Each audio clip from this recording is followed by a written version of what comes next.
The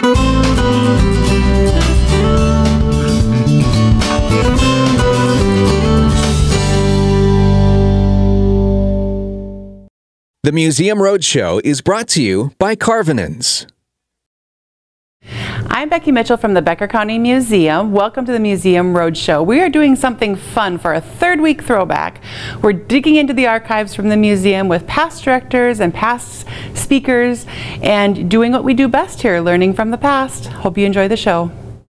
Hi, my name is Dina Thor, Director of the Becker County Historical Society, and I'm back at the research table here in the main office of the Becker County Historical Society, and we're having some fun, because remember last week's show we talked about some of the fun and odd things that we find down in the basement. You kind of got to look at the back room kind of thing. Well, today we're going to be talking about one of those things that we've actually pulled out of the back room and some of the fun things that we've discovered. In a way, we've kind of gone full circle. So join me, we'll be right back with a little bit talk about preservation, some interesting tidbits of history, and the longevity of the collections and the importance they play in our job. We'll be right back. Now what you see in front of you is actually part of the process that began last week. We were down in the basement looking at some of the oddities that we have in our collection, trying to figure out where they come from and what they belong to.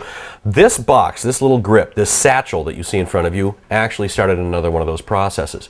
You've seen me grab a box off the shelf and go through it and try to fathom out what those materials mean. Well, this is another one of those shows, so if you don't really want to watch it, tough, you're going to see it anyway. This is a wonderful little suitcase, and actually where we found this was in the very bottom of a closet that was way back in the corner of the building. It was just kind of sitting there, and it kind of intrigued me, so I looked at it, I picked it up, it was full of stuff, and you can see it still is. The debris of what was left behind is still in the bottom of this satchel. But what was most fun about this is that inside this we had evidence of a collection that had been through some serious damage. You can see here a wooden cigar box that has suffered major damage because of a fire, obviously. What was fun about this is that when you got inside, the inside of the box was still fairly intact. So it looks like a lot of the damage was just concentrated on the outside of the box. And of course, there was another box, still beautifully intact, still has a lot of the material. Now, I was worried because I'm sitting here thinking, oh, we've got materials that have been through some fairly serious damage. A book that has got some serious fire damage on the corner, but yet the actual information and the actual collection of material was in relatively good shape. And what I loved about it is that the first book I opened up, inscribed on the front piece here, is Frederick Louis Zeck. Ah, Zeck. Now a lot of you that have been involved with the museum for many years know that name very well. And I was fortunate to have stumbled across a collection of family documents. Somebody want to get that? Got a bunch of family documents that belong to my predecessor, Otto Zeck, the man who is probably the most forceful individual in making this museum happen over in the basement of the courthouse from the 40s through the 80s. And here we are today looking at some of the materials that we have. Now, why I enjoy this is because this is that full circle kind of thing. We've got materials that are part of a collection of a museum that was begun by Otto, but now here we are looking at materials that place Otto into the historic collection of the museum. Now I think Otto would personally find this kind of interesting, if not a little ironic, that the man who started our historical society, in terms of a large corporate entity that it is now part of the collections. What's a blast about this is that you can see things here that are still kind of in the works, but some of the materials that were in those boxes are just priceless. Two of the items that I point to right here are absolutely priceless. I love these. The wedding bands. What is interesting is that I don't know exactly who these wedding bands belong to. Are they Otto's parents? Are they Otto's grandparents? This is part of the process that we're going to be continuing, and we're going to keep looking at these materials. But then we have here, and this is one of my favorites, it's a passport. It's a passport for a gentleman by the name of Julius Zeck, coming out of Germany, and this is dated, I believe, 1869. And so we have his family, we have the history of the beginning of the story of his emigration, his family's emigration into this area. And as we go through and we look at the documents that have been put together here, we have a lot of the official documents about his travels, being released from a parish somewhere in Germany, but then getting back into the family and looking at some of the letters here, and a majority of these letters are from New York. what I absolutely enjoy about this is that I'm hoping that maybe someday the stuff that I've produced, my family, that I've collected for my family, might have the same import that the material from Otto has had. And when we start looking at this, delving back into the history and being able to tell the story of someone who was interested in history and where that interest came from. His family emigrating from Germany, landing in New York, going down to Illinois, and eventually ending up here at the base of Detroit Mountain in Becker County. It's just part of a little story that we can tell.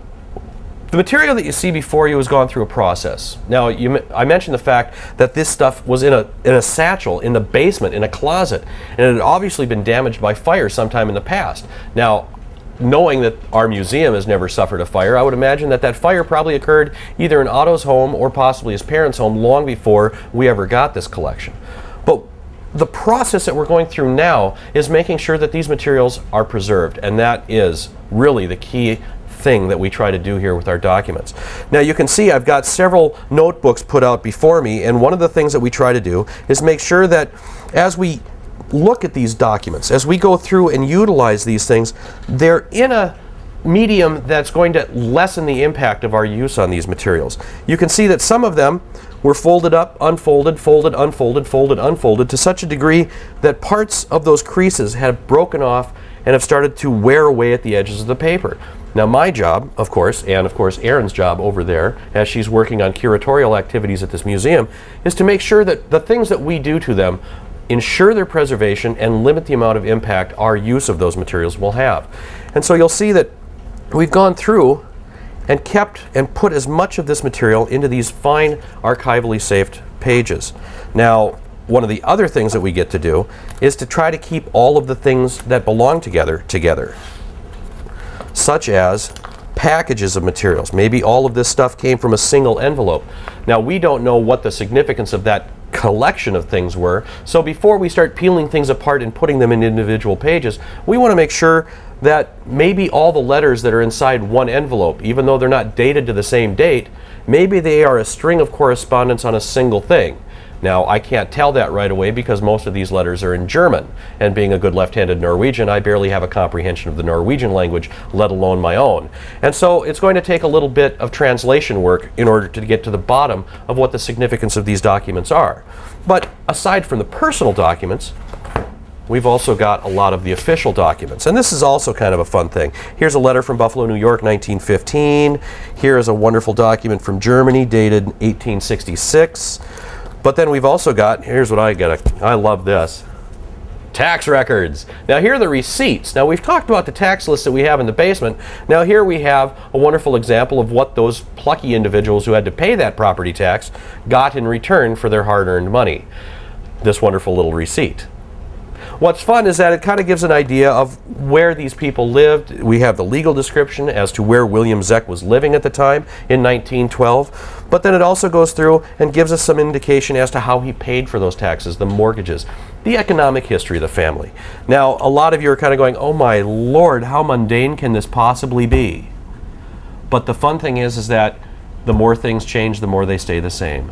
Here we have the documentation of families interacting with one another, contacting families that are still back in New York, but then living in the here and now, paying their taxes and making sure that they're participating in their community. Now, we won't go into the libertarian stance as to what the validity of taxes are, just to identify that yes, they have been paid here in the past, and now we have an example of those things being done here. I love this collection primarily because it has such a wide variety of materials. And you can see the process is still continuing. As we unfold some of these documents, we have to be very careful. Here's a confirmation from 1889 for a gentleman named Carl Zeck. I unfortunately don't know where he fits into the whole picture, but hopefully as we delve into this collection, we'll learn a little bit more about our predecessor and where he came from, because alongside with all these documents is a wealth of photographs.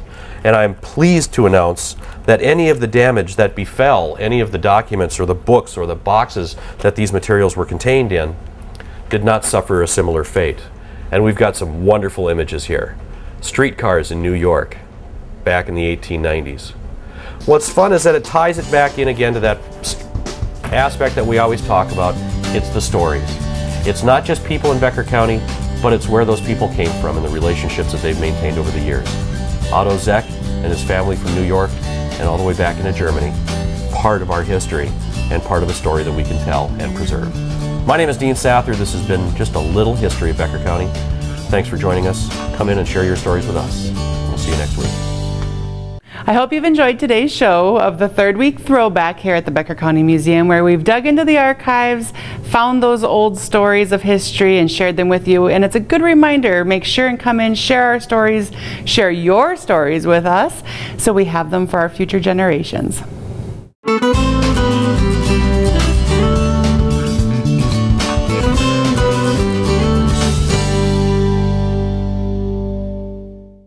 Thanks for watching the Museum Roadshow, brought to you by Carvinens.